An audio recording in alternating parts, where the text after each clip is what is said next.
नमस्कार। सभी किसान भाइयों का धरती बचाओ जागरूकता अभियान में हार्दिक स्वागत।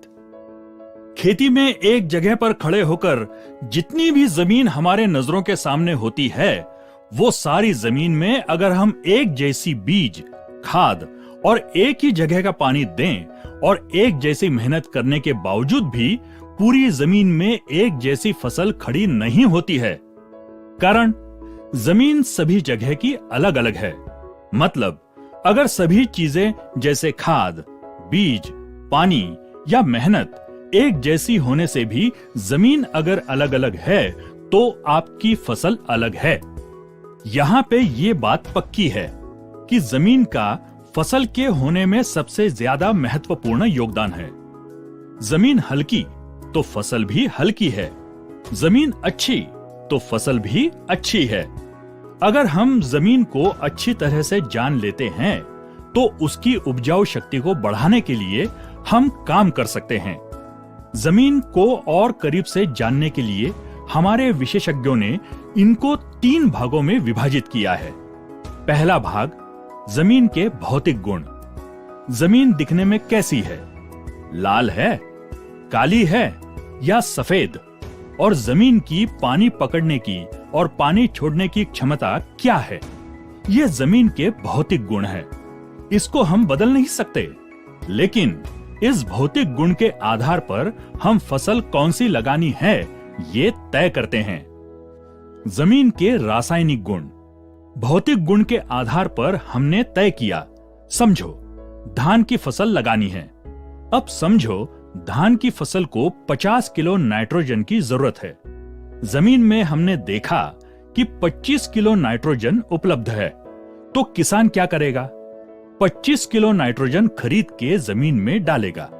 इसका मतलब ये जो भी तत्व हैं, जैसे nitrogen, potassium, phosphorus, copper, zinc, boron, calcium इत्यादि, ये सारे तत्व जमीन के रासायनिक गुण में आते हैं और इसके ऊपर आज तक किसान काम करता आ रहा है।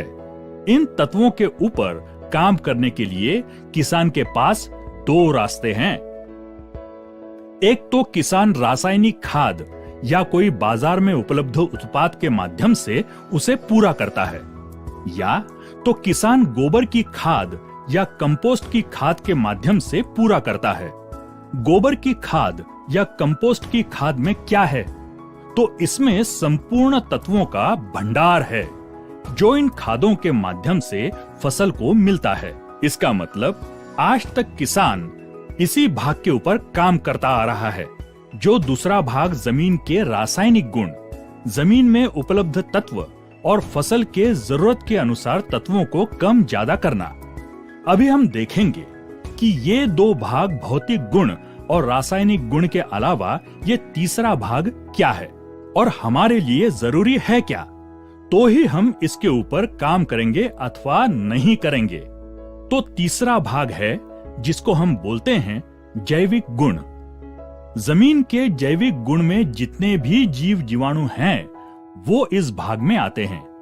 अभी ये हमारे लिए जरूरी है क्या? इसको जानने के लिए हमें क्या करना है? हम अपने खेत की थोड़ी सी मिट्टी लेंगे और उसी के 2 भाग करेंगे। एक भाग को हम 160 डिग्री सेल्सियस से 500 डिग्री सेल्सियस में गर्म करेंगे। ये कहां पे करेंगे? तो लोहार के भट्टी में जाकर करेंगे। फिर इसको ठंडा करेंगे। उसके बाद उन दोनों भागों में बीज डालेंगे। जिस भाग को हमने गर्म किया था, उस भाग में से बीज कभी नहीं निकलेगा। ऐसा क्यों? अभी देखो, जिस भाग को हमने 160 डिग्री से ज्यादा की तापमान में गर्म किया, तो उसमें जो भी जीवाणु थे वो सारे खत्म होने से बीज नहीं निकला। इसका मतलब बीज निकलने की प्रक्रिया किसके माध्यम से होती थी? तो जीवाणु के माध्यम से होती थी। ये एक काम हो गया। अब दूसरा काम देखो, हम किसान लोग जब खाद जमीन में डालते हैं तो क्या ऐसा करते हैं कि फसल के इधर की मिट्टी हटाकर मूलियों को देखकर खाद डालते हैं? नहीं, हम क्या करते हैं? जैसी मर्जी खाद को जमीन में फेंक कर आते हैं। अब खाद तो मूलियों के पास नहीं गिरता, वो तो कहीं पर भी गिर जाता है।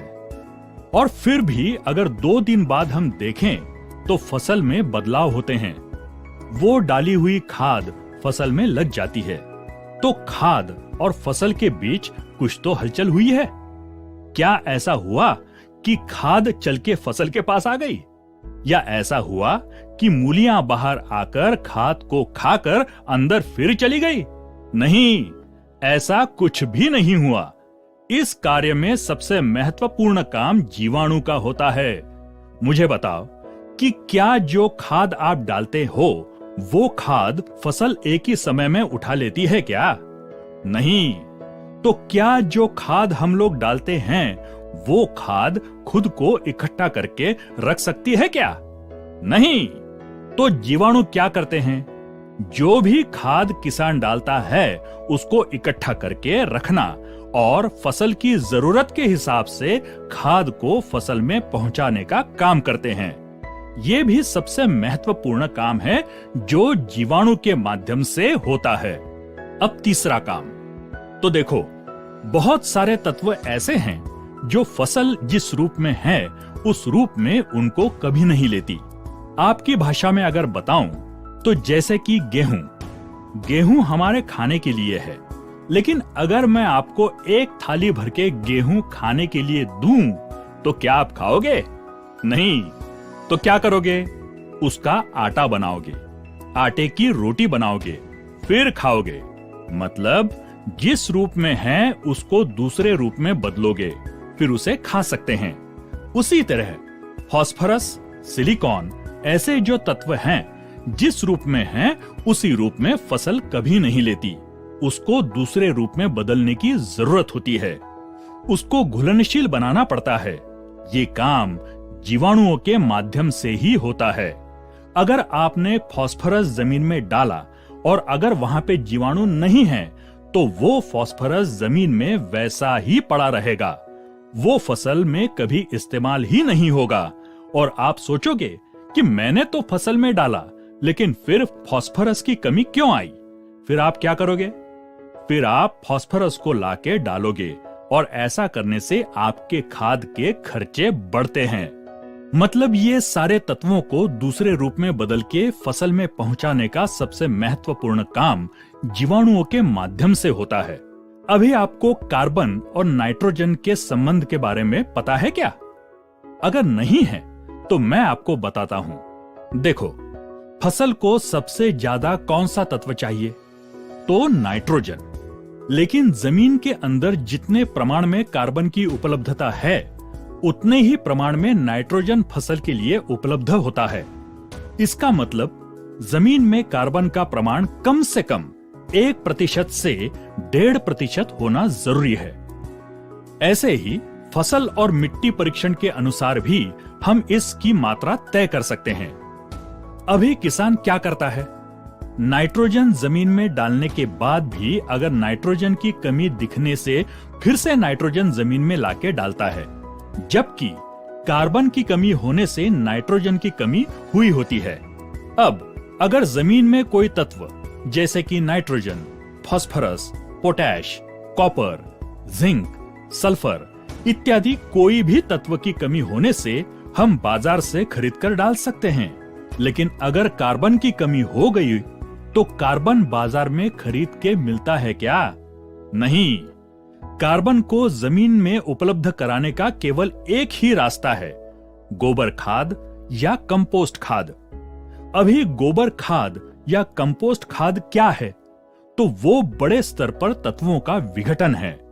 गोबर पर प्रक्रिया होके वो खाद में परिवर्तित होता है और जो खेत का कचरा पत्तों का बड़े स्तर पर विघटन से कंपोस्ट तैयार होता है। और जब किसान ये सब खेत में डालता है तो जीवाणु उसके ऊपर काम करके इस खाद का सूक्ष्म लेवल पे विघटन करके उसके अंदर जो भी तत्व हैं उनको निकाल के फसल में पहुंचाया जाता है। और उसके बाद जो शेष बचता है वो कार्बन होता है। इसका मतलब कि कार्बन को जमीन में उपलब्ध करवाने का सबसे महत्वपूर्ण काम भी जीवाणु के माध्यम से होता है। अभी पौधे को बढ़ने के लिए हार्मोन्स की जरूरत होती है। पौधे को फूल में आना है, फूल को फल में बदलना है। इसके लिए भी हार्मोन्स की जरूरत है। ये हार्मोन्स बनाने का काम भी जीवाणु के माध्यम से होता है। अभी पौधे को बीमारी से बचाना है, उसके लिए जो उसके शरीर में दवाइयां तैयार करनी होती हैं। देखो, कभी कभी हमारे शरीर में अगर घाव हो गया तो बिना दवाइयों के भी ठीक हो जाता है।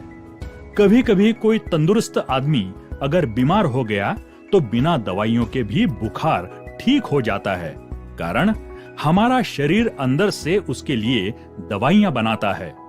उसी तरह फसल में दवाइयां बनाने का काम भी जीवाणु के माध्यम से होता है। अब पहले से अगर देखें तो बीज निकालने का काम, साथ में जो हम खाद डालते हैं उसको खुद के पास इकट्ठा करके फसल तक पहुंचाने का काम, साथ में तत्वों को दूसरे रूप में बदल के फसल में पहुंचाने का काम, साथ में कार्बन को जमीन में उपलब्ध करवाने का काम, साथ में हार्मोन्स बनाने का काम, साथ में दवाइयां बनाने का काम, ये सारे महत्वपूर्ण काम इसी जीवाणु के माध्यम से, इसी जमीन के जैविक गुण के माध्यम से ही होते हैं।